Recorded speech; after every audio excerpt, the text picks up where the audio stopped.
Right. Hello, good evening. Welcome to another Tillamook Forest Center online program. My name is Matt, and we are so excited to have you all here this evening.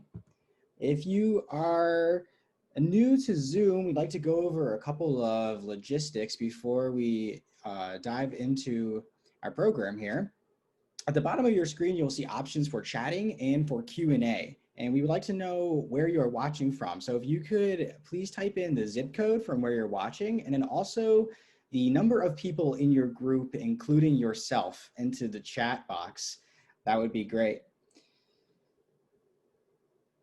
And awesome. I'm gonna make sure my volume is up all the way. Seeing some zip codes coming in here, which is fantastic. That's really great.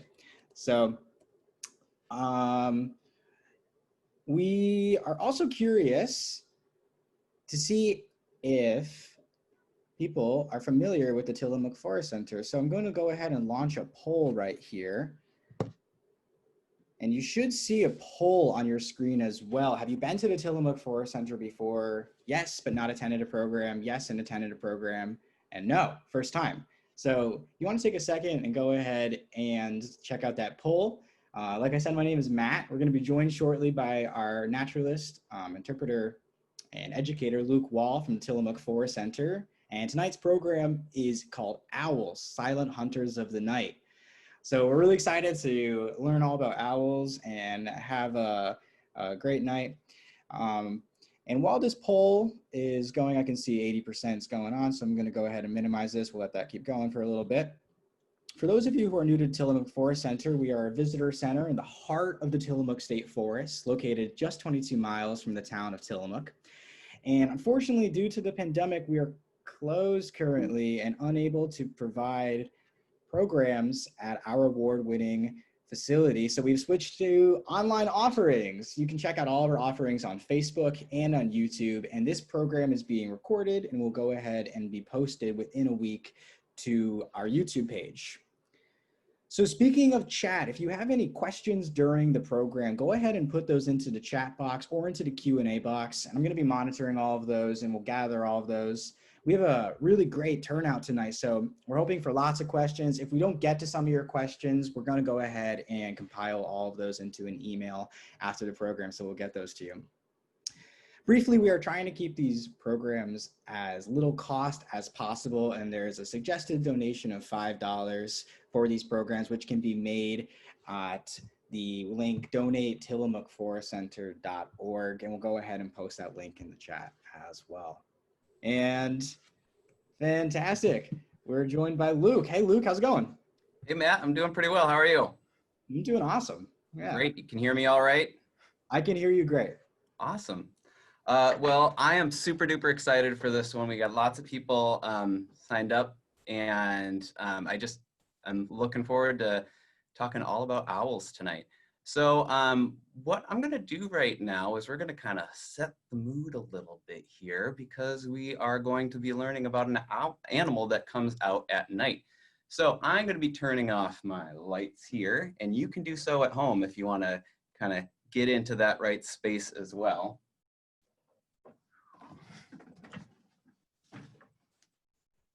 Alrighty. Okay, so let's see. We're also going, I'm going to get myself set up here. Gosh, it's so dark in here now. Share our screen.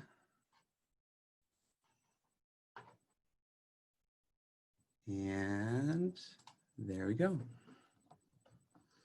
All right, so tonight we are going to be learning all about owls, the hidden rulers of the night. My name is Luke Wall. I work here at the Tillamook Forest Center with the Oregon Department of Forestry. And we are closed right now, but we're really excited to be offering these virtual programs. So I'm looking forward to getting right into this, learning all about the owls that we have in the Tillamook State Forest. So now that we are in the dark, I have a question for you. Are you afraid of the dark? It is very common to be afraid of the dark, and I'm actually going to turn a few lights on just to help me. So It is very, very common to be afraid of the dark. It's not a whole lot that we can see out there when we are exploring around in the forest at night. It's a little, it's hard to see. We might trip over things. We don't know what's out there. There's the fear of the unknown. So it's tonight we're actually going to explore our nighttime environment a little bit. And as we do that, it's okay to be just understand that a lot of us are afraid of the dark, but nighttime is really a time that's full of mystery and secret discoveries. And it's often one of the best times to explore the forest. So I want to, do you enjoy going out in the forest at night? What do you think? Have you been out in the forest on a moonlit night? So we have a name for an animal like these owls here that spend most of their time outside at night. Most of the time that they're active is at night. And that animal is called a nocturnal animal. So, are you nocturnal? You spend all your time at night? Some of us stay up pretty late in this time of the pandemic. I find myself not keeping track of time very well. However, most humans are diurnal, which means that we're out during the day, like this garter snake here. There are other animals in the forest that are crepuscular. Crepuscular like deer, which means that you are most active around dawn and dusk and are kind of less active during nighttime and then also just in the middle of the day.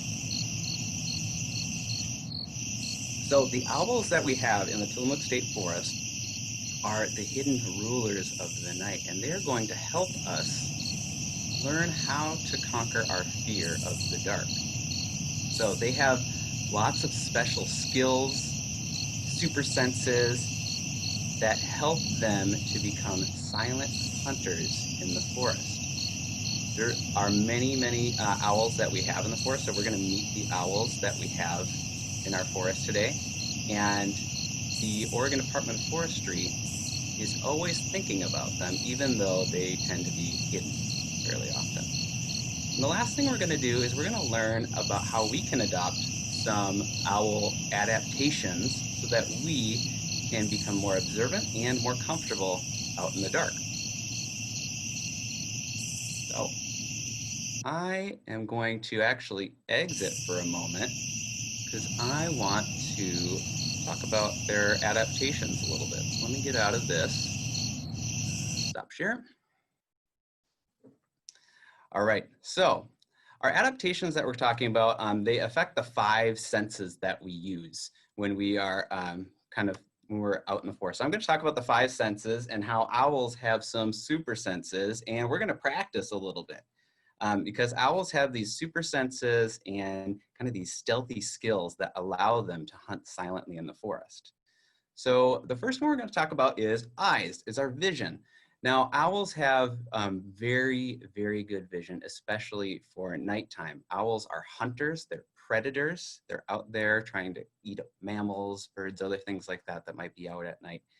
And so predators have a special way that they view things, whereas prey have a different way that they view. So we're going to practice prey eyes and we're going to practice predator eyes. So prey, like maybe deer or mice or rabbits, tend to have eyes that are looking out towards the side. And if you want to experience what this feels like a little bit, you can use your hands to help with this. So just kind of make a little cup shape with your hand.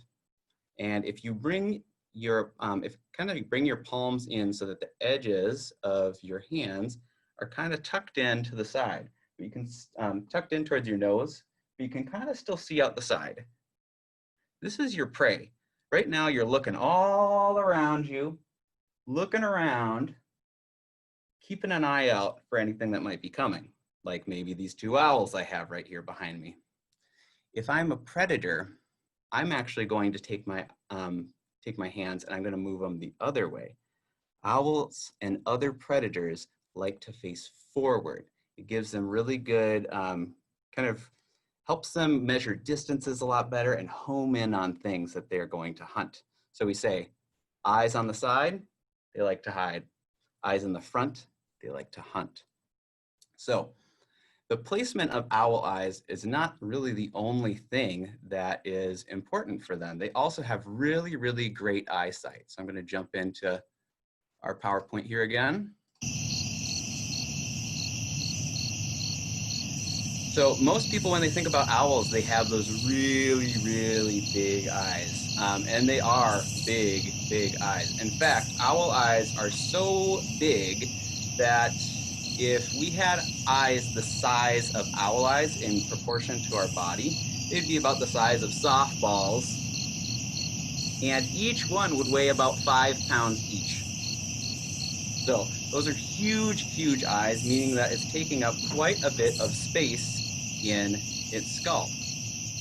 Now, the other thing about owl eyes that's a little bit different is that owl eyes are actually tube-shaped. And instead of having eyeballs, they're more of eye tubes. And you can kind of see on a skull, like the skull here, I also have one you might be able to show to the camera. It's got something on the front called a sclerotic ring. And that ring there actually kind of holds that tube-shaped eye in place. Now, the eyes are so big, they also don't have, because they're tube-shaped and the eyes are so big, they don't really have muscles to move them around. So owls can't roll their eyes, which means it's really hard for them to show sarcasm. That's a joke.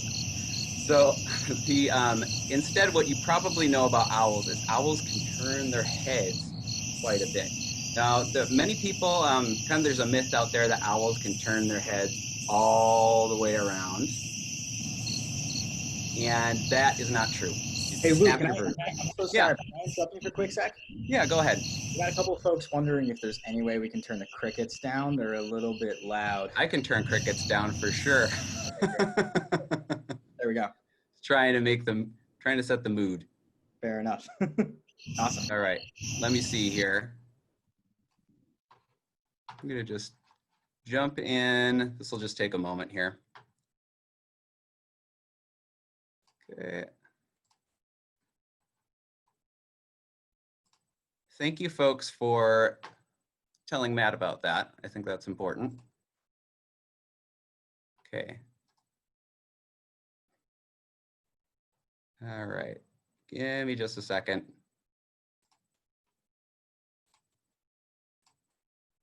Screen share. Okay. We should be good. I don't hear any crickets right now. Thanks for bringing that up. All right, so I think what I was talking about here when we left off is that owls have really good, really big eyes that can't move. So instead, the thing that needs to move around is their head. They can move their head a total of 270 degrees around, so not 360. They can't go all the way around, but you can see kind of in this picture of this barred owl right here, how far they can actually turn. If you were to turn your head, and you can try, you can go maybe as far as your shoulder, giving you, 90 degrees each way, gives you about 100 and kind of gives you about 180 degrees of kind of movement right there. So the other thing too is that you might notice is that you actually have pretty good peripheral vision that can help you pick up motion as well. And you can actually practice with that. If you want to, just keep your eyes focused forward, look at the screen. And if you want to take your fingers and kind of stretch them out and go off to the side, this probably looks really weird on mine, but I want you to see if you can see any movement in your fingers kind of as you are looking off to the side there. Can you see them moving? Can you see any objects just off to the side there? You're not looking straight at them, but you can see, maybe you can see colors of something, you can see some movement, and that should be able to help you see certain things. So you don't necessarily have to always move your eyes to be able to see something that might help you. So an owl might see that some motion off to the side, and it'll allow them to turn their head so that they can go right to that. So owls, not only are owls really have really good vision. In fact, they have their night vision. They can see things probably about up to 100 times better than humans can see at night. But not only do they have really good vision and they're really good at seeing, but they're also very good at not being seen. as we can see, we have a screech-owl here on the left, which is a really good example of how that camouflage really blends in to the bark on the tree. Another thing that's kind of handy too that you might notice here is something called a plumicorn. And a plumicorn are these things that look like ears or horns. That's the horn of the great horned owl that's right up top there. Some owls have these things called plumicorns, which is probably the most fun word you're going to learn tonight, plumicorn. So tell that to a friend when you get home. Plumicorns are not ears, although oftentimes they look like it. They might sometimes break up the shape of the owl to kind of make it look a little bit different. And they can also, sometimes they move up and down depending on how the owl moves those, but they are not ears. That being said, owls have fantastic hearing. And one of the things that they have at their disposal, one of the really neat features they have is something called a facial disc. If you look at the great horned owl here off to the right, I'm kind of circling around where you can see the edge of its feathers. This kind of disc shape around their eyes creates kind of a satellite dish that collects sound waves as they're coming through and funnels them in towards their ears. Now, ears are covered up with feathers, so they're really hard to see, but here's an example of a photo right here where you can see an ear opening on an owl. They don't have the big earlobes like we do. So it's covered up under feathers, but just because it's under feathers doesn't mean they can't hear. They can hear very, very well. And one of the other really neat things is that owls have offset ears as well. Many species have offset ears. So kind of in this photo here this drawing of the skull, you can see that there is an ear cavity coming up higher and an ear cavity coming down lower. So that actually is very, really helpful because having those offset ears allows an owl to pinpoint where a sound is, because sound waves are going to reach one ear a fraction of a second sooner than it will the other ear, and it will allow the owl to know which way to turn its head, not just side to side, but also up and down because it has those offset ears there. So good thing they're covered up with feathers because that'd probably look a little weird having offset ears. So not only are they really good at hearing, but you can imagine if you're hunting, you're good at hearing at night. The other thing you want to do is you want to be really, really quiet, because owls are little night ninjas. They're really good at sneaking up on things because a lot of animals that are out at night have really good hearing as well. So one thing you're going to notice on this photo at the bottom is this is the leading edge of a primary feather so it's a flight feather, a wing feather, and it's kind of looks like a little comb, kind of a serrated edge right there. Most birds have just a straight edge, which cuts through the air a little bit, and which kind of makes that sound, that flapping sound that we tend to hear. So I am going to stop screen share for a moment and show you some wings. So I have right here, this is this right here is the wing of a crow, and it's got a very smooth edge to it. And so when I flap it, you can kind of hear the crow, the sound as it flaps. I actually heard a crow. I was out hiking a little while ago, and you could hear the crow flapping more than I could hear its call. This here is the wing of a great horned owl. And I'll try to show you, you might not be able to see too easily, but I'll try to show it. It's probably not great lighting.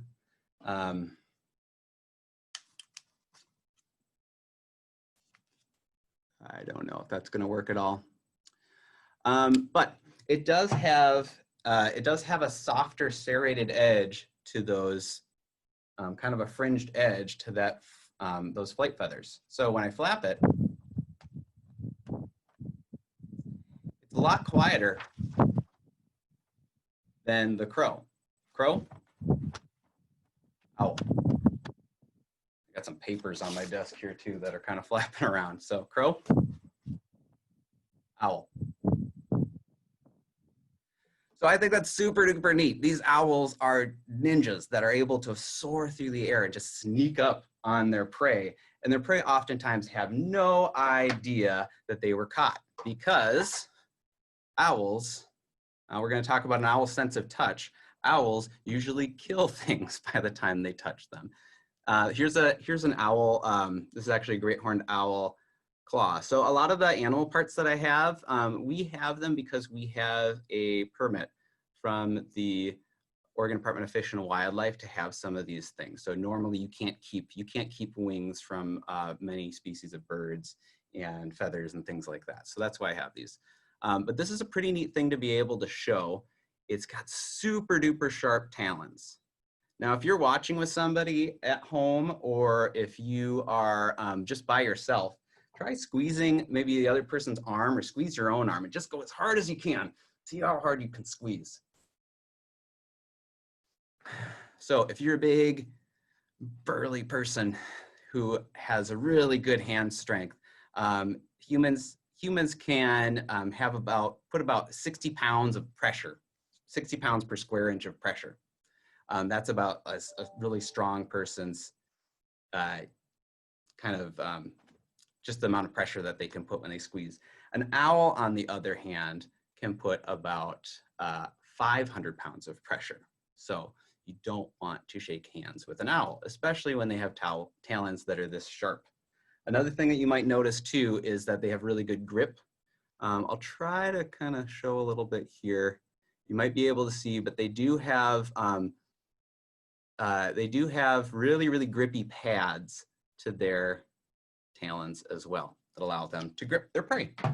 So with that said, let's go back into screen share. If you couldn't see very well, some of the things I was showing the camera, we'll kind of show them to you here. So you have another talon right there that is, and you can kind of see how grippy it is as well on the bottom. So they normally, when they catch something, it's dead pretty fast. Owls generally don't spend a whole lot of time tearing up the things that they're eating, like maybe a vulture might, or even eagles or hawks. Generally, they're swallowing things whole. And so if we're talking about senses, we've kind of talked about sight, we've talked about their hearing, we've talked about their touch. If we talk about their taste, they're really not tasting. I can't imagine they're really tasting anything that they're eating if they're swallowing it whole. And so you're kind of like if you're looking at the spotted owl down here that is eating that rat, it's going to just swallow that whole thing whole. And the thing that owls do is when they're swallowing something whole, there's a bunch of things that they can't digest. So they're actually going to vomit basically a pellet that's full of hair and bones and the things that they wouldn't be able to digest. So it's probably better going out that way than going out the other way. And so those owl pellets, we're going to talk a little bit about them in a little while. Last things, we'll talk about like owls' senses of smell real quick. Owls actually don't have a really great sense of smell. And you might think, oh, that's not very good, but actually it can be very helpful because great horned owls are one of the primary predators of skunks. Not many other animals are going to be eating them. So that's a little bit of the really cool adaptations that owls have. They're kind of super senses and special stealthy ninja skills that allow them to become really fantastic nighttime hunters and the rulers of the night.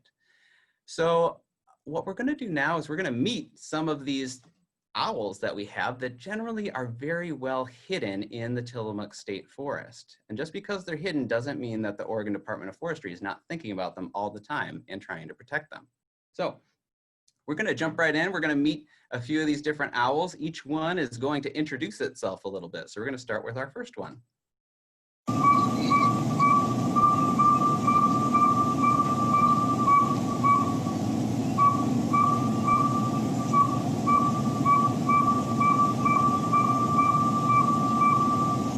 All right, so this here is a northern saw-whet owl. It is, I would say, objectively the cutest owl.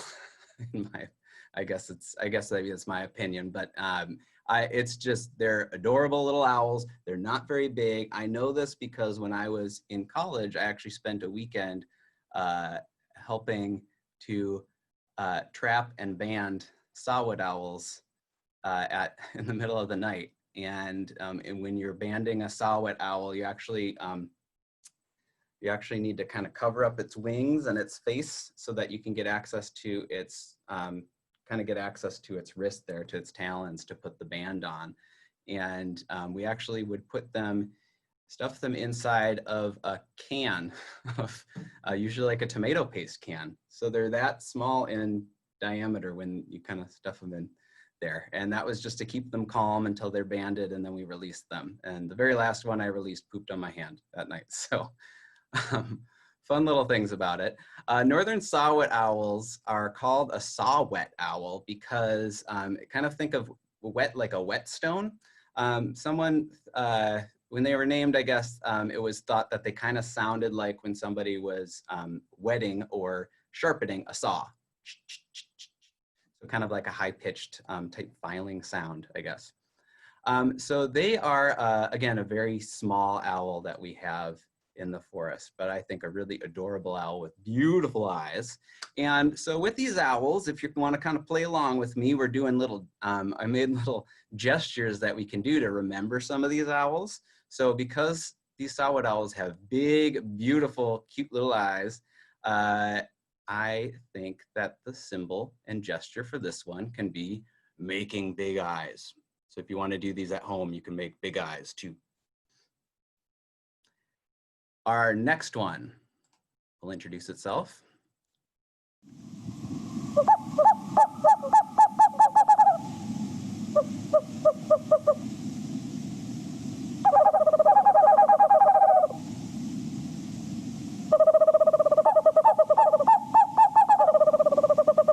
All right, so that is our, this one goes a little while. So that is our Western Screech-Owl. Western Screech-Owls are also pretty small. They weigh about as much as a juice box. And they're really funny because they're really good at camouflaging, as we kind of talked about before. And one of the things that they do to help them camouflage is that they close their eyes into little slits. And so one of the really kind of funny things, if you ever just want to get lost doing some Google image searching, look up screech owls, because they always kind of look like they just woke up and they're really annoyed. So, because they're always, sometimes one eye is winking more than the other eye. So Western screech owls, really pretty neat little owl that's somewhat common in the forest, although really not often seen. And so because they're so good at camouflaging themselves, just with their coloration and by squinting those eyes, you can just make nice little slits for your eyes, like you're peeking out through your hands. All right.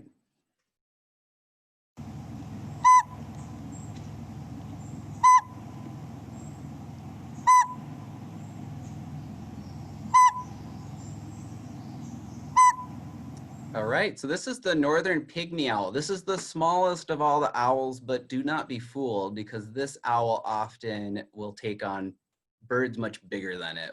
You'll see it chasing birds that are bigger, hunting things that are, chasing after things that are pretty large. So it's kind of little owl, big attitude. The other really neat thing about a northern pygmy owl is that they are active during the daytime, so not as nocturnal as the other owls are. So these pictures right here are actually pictures that we took up at the Tillamook Forest Center years ago. So because this owl is just a little guy that likes to take on the big guys, you can put up your dukes, fighting something bigger. All right.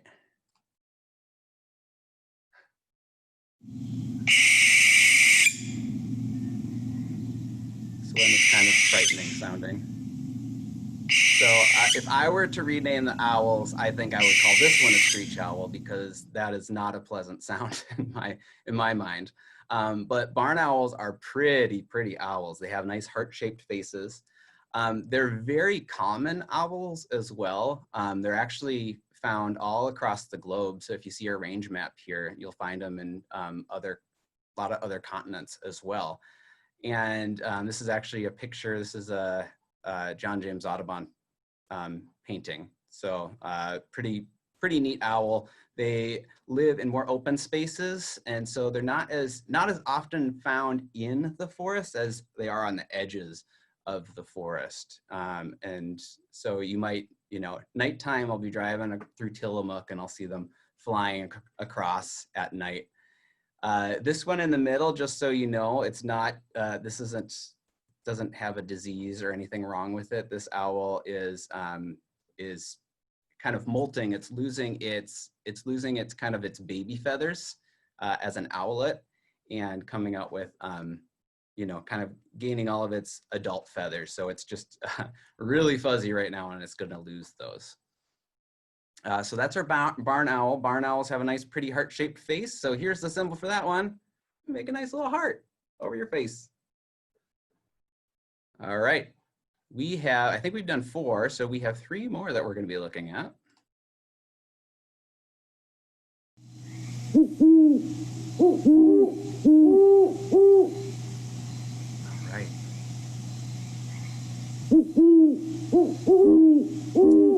So great horned owl. This is the one that most people recognize. This is probably the most owliest sounding owl of all the owls.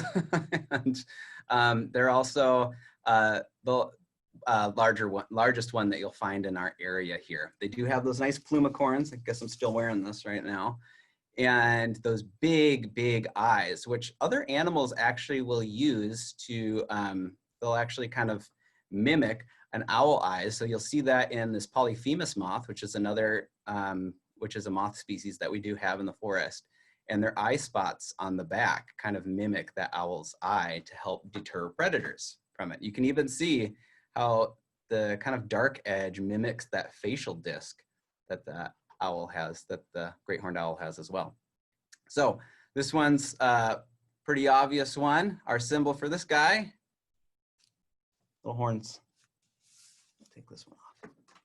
Okay, next couple owls do not have plumicorns. So let's meet this one.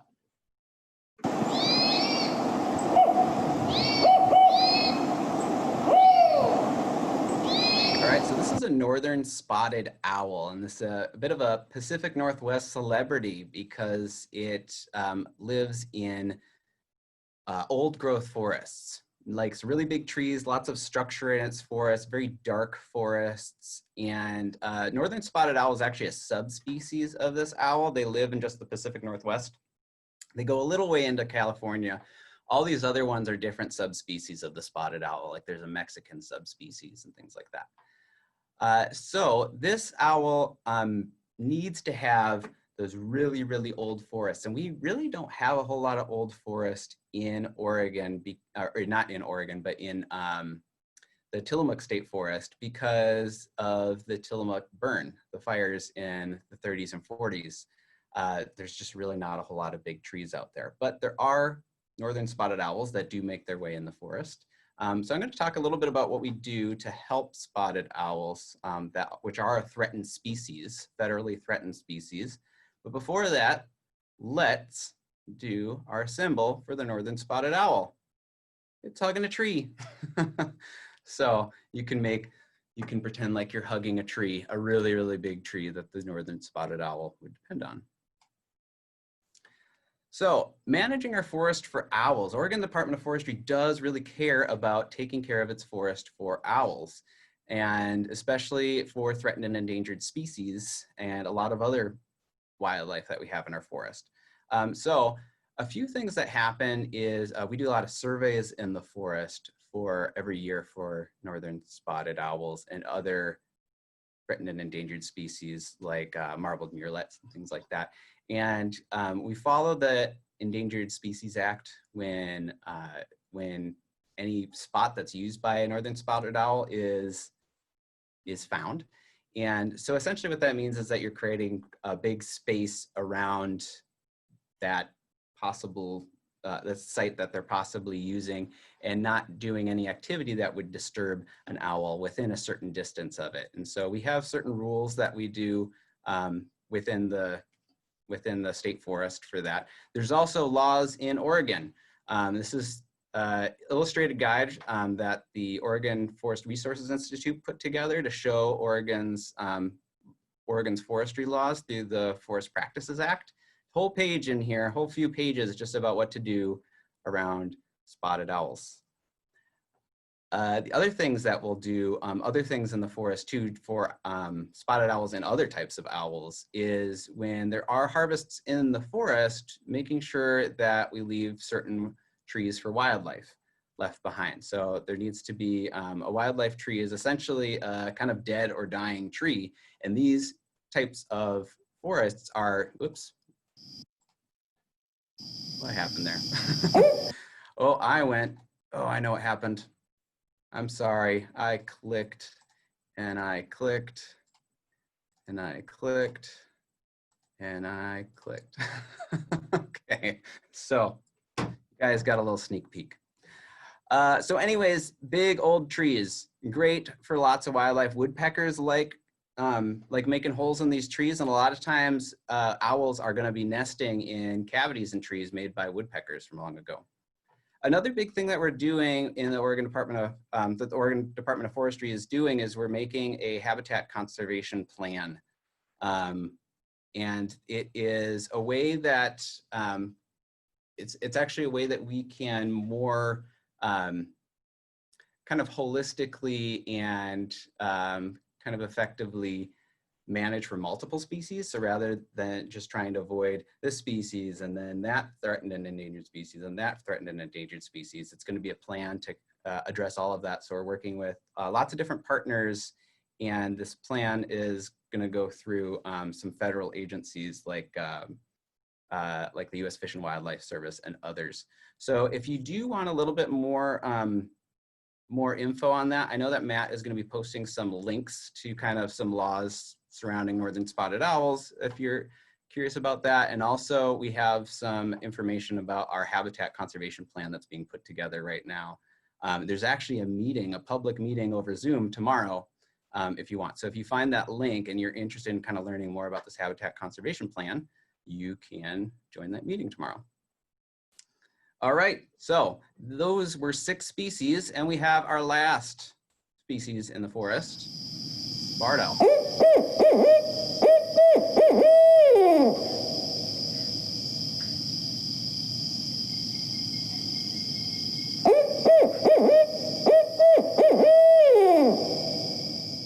The saying with that call is it says, "Who cooks for you? Who cooks for you all?" So that's how a lot of folks remember that one. Barred owls are a very interesting species. You'll notice right away that this looks a lot like a spotted owl. They're very closely, they're pretty closely related to spotted owls. So the thing about barred owls is that they didn't really, they're kind of new to the forest. They haven't been here before. They actually are more, they're an eastern species that over the last century has kind of worked its way over into the Pacific Northwest. And it's really only been probably since, I would say, probably since the late 80s or so that they've really been coming in through the area here, and they've just been working their way further and further south. And we didn't used to see barred owls in the forest here. And so they're working their way further and further. Barred owls are a little bit of a bully. They're larger than spotted owls. They compete for the same food as spotted owls. And so sometimes they'll often, when they move into space, they kind of push the spotted owls out. And one of the really strange things that's happening too is that there've been occurrences where they have crossbred with spotted owls. So what we call a sparred owl, spotted and barred. So I guess if you can't beat them, you can join them. So because barred owls are kind of new, they're kind of a bully that's moving spotted owls out, we are gonna make our bully face, you bully fists. All right, so those are our 7 owls of the Tillamook State Forest, 7 owl species of the Tillamook State Forest. And why don't you you can tell us right in your comments which one your favorite owl is, or you can make the symbol of your favorite owl. Here's those symbols again. Lots of really cool owls that we have here that the Oregon Department of Forestry is trying to protect within our forests. So with that said, owls are, what we're gonna do next is we're gonna learn a little bit about owl adaptation, or kind of how we can adopt owl adaptations to become more observant in the night and a little more comfortable while we're outside here as well. So we owls are, or not we owls, we humans are diurnal. So what we're going to talk about first is kind of maybe how we can find some signs and clues about owls during the daytime. So we're going to start talking about the daytime here. So you're going to be able to find, when you go outside during the day, you might be able to find clues of owls during the day, whether you're looking up, off to the side, or down below. So when you're looking up, you might actually see owls roosting in trees. Keep in mind that they're really good at camouflaging, so it's kind of hard to see them. Now, they're probably going to be getting sleep and things like that during the day, but a lot of times what happens with owls is they get mobbed by other birds that are trying to chase them away. And so this happens a lot. Birds want them out of their space, and so you'll see this happen fairly often. Crows in particular will try to chase them away. And so sometimes when you hear a ruckus, it might be a bunch of birds that are trying to get an owl to move from an area so that they, their nests and things won't be preyed on by owls at night. When you're looking across in the forest during the day, you might find a whole bunch of bird poo somewhere, which means that there's something was up above making all that poo. You can't really identify owl. I don't really know how to identify owl poo from other types of birds, but that could give you a good indication that maybe there's an owl above somewhere, or it has been using that space before. And the last thing is, if you look down, you might find something like this. This looks like poo, but this is actually the owl pellet I was talking about before, kind of that piece that they vomit up. So it's owl pellets are really, really neat, and generally we like to show you owl pellets in person so that when you come up to the Forest Center to do this program, you can look at it through a macroscope. But instead, I decided to make a little video for you. So this is pretty short. Hi folks, I wanted to give you an opportunity to see an owl pellet up close. So normally during this program, we have an opportunity for you to look at an owl pellet through a macroscope. So today, what I'm gonna do is I just have my phone just actually in a little makeshift tripod here that I wanna show you an owl pellet a lot closer. So owl pellets are all the parts that can't be digested by the owl from the meal that it's eating, so it throws it back up. And it's all in this nice tight little bundle. So I did an owl pellet dissection a little bit earlier, and what you can see is this one started to kind of open up a little bit. It was revealing, these look like teeth. Kind of orange color tells me that these are rodent teeth. And this must be some type of skull.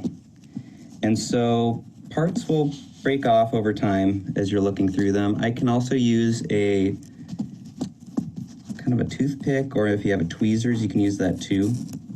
If you want to do an owl pellet dissection at home, there are places online where you can order owl pellets and they come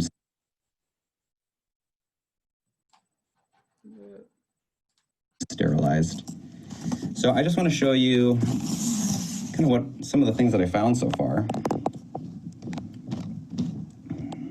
Okay, so here are some bones that I already found in an owl pellet.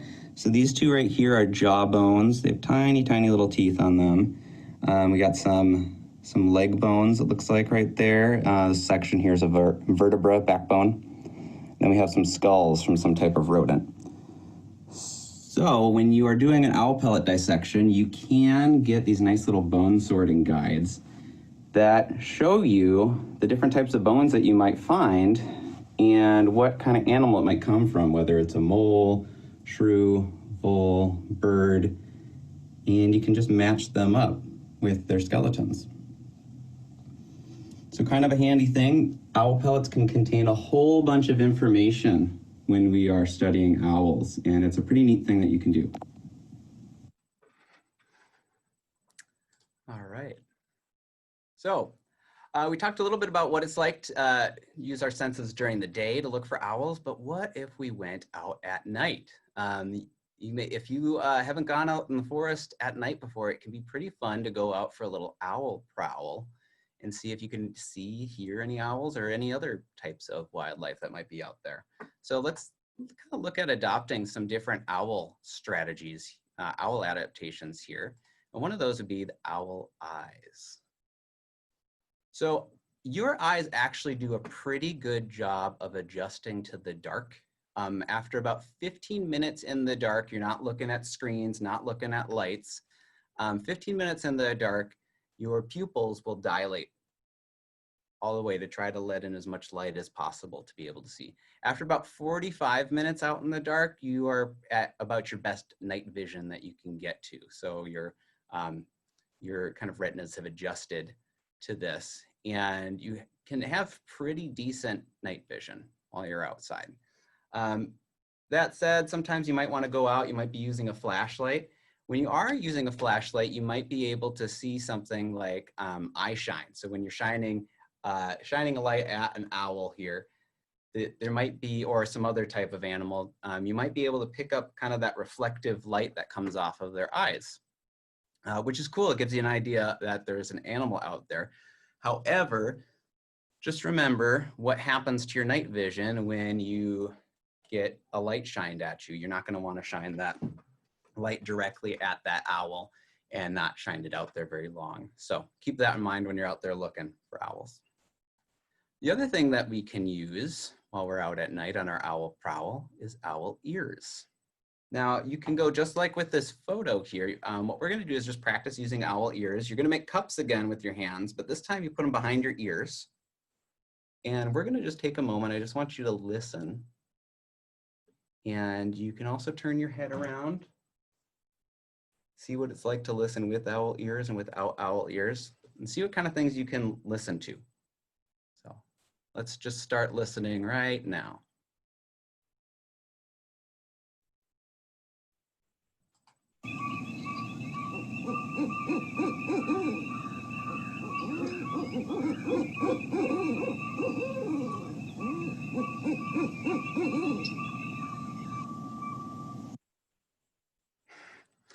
So I'm not sure what you heard, but you might have heard a you might have heard a barred owl, and you might have heard also a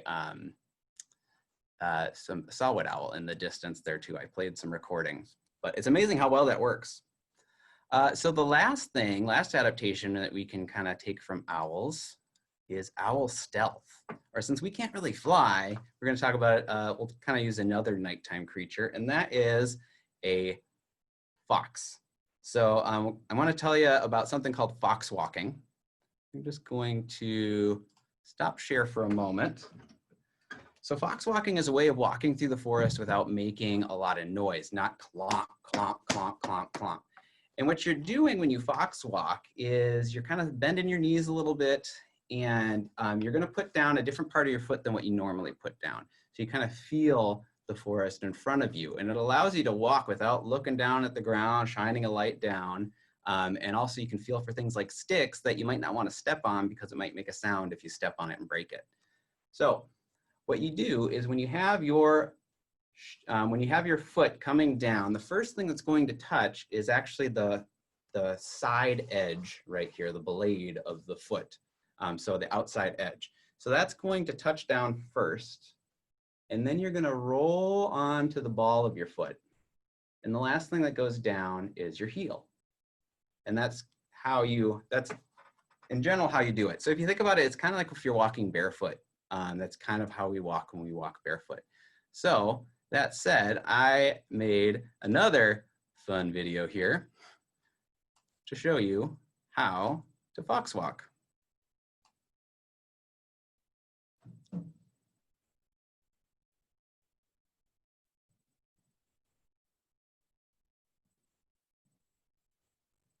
Kind of see how I was rolling my foot as I did that. The other thing you'll notice is it's really slow. It's not very fast. I'm kind of bending my knees and I'm not bobbing up and down a whole lot too. It allows you to be really sneaky. So if you ever want to sneak up on somebody, try doing the fox walk. All right. So if we use some of those cool owl adaptations, it might allow us to be more observant and to be more comfortable at night as well. However, we won't see owls if we're not taking care of them. So I want to look, just look at some ways that you can help owls. And one of those things we can do is protect forest habitat. This is owls' home. This is where they live. This is where they hunt. This is where they sleep. This is where they raise their young. So protecting your forest, that means when you are recreating in the forest, I know a lot of forests right now are closed, but please make sure that you're cleaning up after yourselves and taking care of the forest that you are recreating in. Another thing is to minimize disturbances. So try not to shine, again, like shine flashlights directly up at animals that you might be seeing. Another thing, so kind of keep those at the ground for the most part when you're walking around. The other thing is don't play recordings and things like that of owls when you're outside. That can really kind of mess with them. And so try not to do that as well. Another neat thing that you could do is you could build nest boxes. You can actually have owls near your home. And if you are, maybe if you get an owl in your nest box, then maybe you have an animal that can help, help get rid of mice and other rodent pests that might be in your area. So they can actually, they're really nice to have around. Matt's actually going to be sharing some links. I have some links to how to build nest boxes for different species of owls as well. And the last thing too is please don't poison owl food sources. So owls are kind of the top of the food chain. They eat a lot of rodents, and they have been known to eat a mouse or a rat that's already been poisoned by some kind of rat poison type thing, and that's going to accumulate in the owl's body, and it's going to create big problems for it. Even if a snake eats that and then the owl eats the snake, it just kind of all goes to the next thing that eats it. So don't poison the food sources. There are other ways to get rid of rodent pests instead of poisoning them.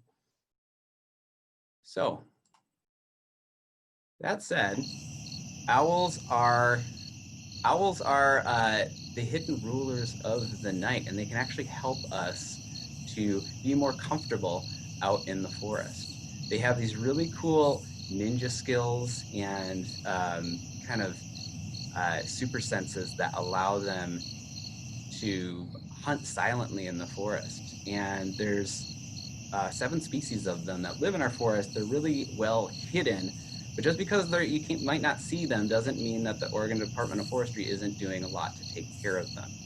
And finally, if we adopt some of these kind of cool adaptations that they have, then we can conquer our fears of the dark and become more observant and comfortable outside at night. So I want to thank you so much for attending the OWL program. I believe I'm going to pass it over to Matt here right now. So thank you very much. And Awesome. Hey, thanks, Luke. mm-hmm. All right, folks, in the interest of getting everybody out in time today, we'll go ahead and do a quick Q&A. And any questions we don't get to, we'll go ahead and shoot you an email. But just to highlight a couple of questions, a really interesting one just came in. And Luke, this is for you, of course. Something killed and ate a gray squirrel in this individual's yard and left only its tail. And the individual is wondering if that could be an owl, or maybe not the case. Oh, yeah. I feel like it could be a number of things that might have eaten it.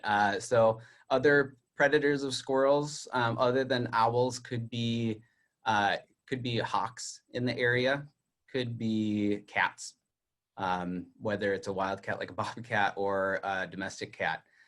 So I'm not exactly sure if eating a squirrel and leaving only its tail is indicative of a certain animal. Sometimes there's when you find things in the forest or outside, you could say, oh, a certain animal just ate that. like sometimes when otters catch a fish, they'll eat the fish and the skin will get, they won't eat the skin and then the skin will get like turned inside out. So if you ever find inside out fish skin, you're like, oh, that's an otter. But I don't know really about the gray squirrel. So it's possible an owl could have caught the squirrel at night, but it could be something else too. So good question. Yeah, we got a couple more coming in here as well. One question that's come up a couple of times is, what are the functions of the owl's plumicorns? Yeah, I'm not sure if that's actually really known. As I was kind of looking that up, I hadn't really seen much about it. It seems to kind of be one of those things that there's a number of different ideas on it, but it's not necessarily a we know exactly what they're used for. So one could be communication. Some of them can bring them up and down to maybe say when they're angry or something like that. Another thing could be it helps kind of camouflage. Instead of just looking like a nice round owl head, it kind of breaks it up, makes it look a little bit more like a stick. Sometimes like a Western Screech-Owl will kind of elongate itself and close its eyes, and it looks a lot like a stick or a broken branch. So good question. I might do a little bit more research, and if I find anything, I'll add an answer to that follow-up email that we'll do. We got so many good questions coming in. So, and folks, we're not going to have time for all of them tonight, unfortunately. So we'll go ahead and include all of those in the email. And I just posted the link. A couple of folks are asking for the link to donate, which is great. So I posted the link to donate in the chat box as well. And I think we got time for a couple more. Let's do one or two more questions before we conclude here. Got a question about how owls swallow everything whole. So it really seems like they have a pretty small beak and a small mouth. And how do they swallow their prey whole? All right, that is a good question. So what I am going to show you here is, so here's an owl skull. And generally what you see when you're looking at an owl is you're seeing the very, like this part of its beak. You're only seeing kind of this darkened part of its beak. If you notice, it goes all the way back, the mouth goes all the way back here. And so when they open up their mouths, they're actually a lot bigger than what it looks like with their beak. So yeah, let me see if I can get a good example here. I'll take this barred owl, and there's a lot more, you can't really see it. There's a lot more back here than what you can see. So they do have bigger mouths than what it looks like. They often look like, especially barn owls, they look like they just have tiny, tiny little beaks. Sometimes you almost can't see them. So that's generally how they swallow them whole. I mean, they won't swallow everything whole. They're not gonna swallow a whole snake whole, but little rodents and things like that, they will. That'd be impressive. All right. I'm just looking at all of these really great questions. Mm-hmm. If time allows, we do have a couple of minutes here. Maybe we can get to one more here. Do you have the time for that, Luke? Yeah, totally. Got a question about owls and human wildlife encounters. So are human beings, and I remember reading a couple of stories like this in Forest Park a few years ago. Are human beings attacked by owls in the forest or in fields?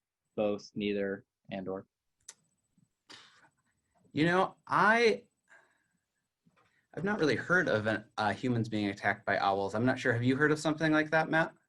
You know, I just heard about a pretty territorial owl swooping people in Forest Park in Portland a few years back. I don't think any contact other than swooping, just kind of swooping over them. Yeah. In general, I know that it's generally territorial to maybe protect a nest or something like that. I remember my ornithology professor used to talk about, he'd go and, see what was going on in a nest. And of course, you're going to have owls and certain birds flying in. But I don't really know anything about that. So maybe let's do a little bit of research, see if we can find anything about that, and we can add that to an email. Cool. Sounds good. Well, we are, go ahead and share my screen here. And we want to thank you all so much for coming out tonight. And we got a lot of upcoming programs coming up. We actually had such a good interest in this program that we might be doing something like this again. We also have a series of very different programs coming up.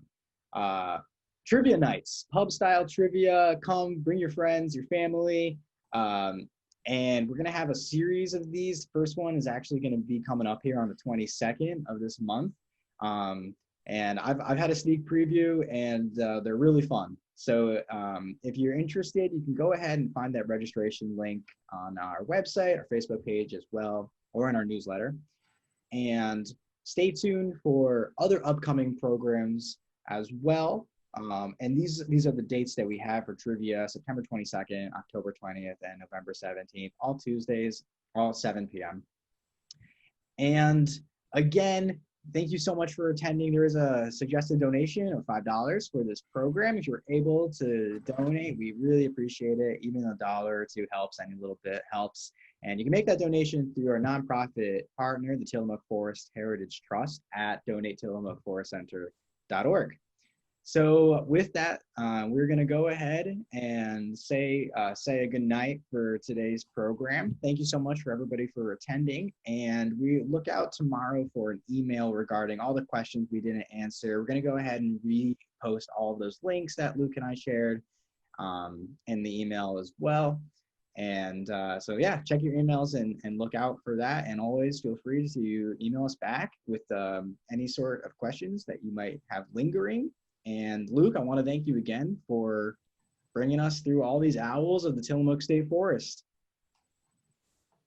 Yeah, thank you, everybody. I really appreciate y'all attending. So I hope you, have a great one. Cool. All righty.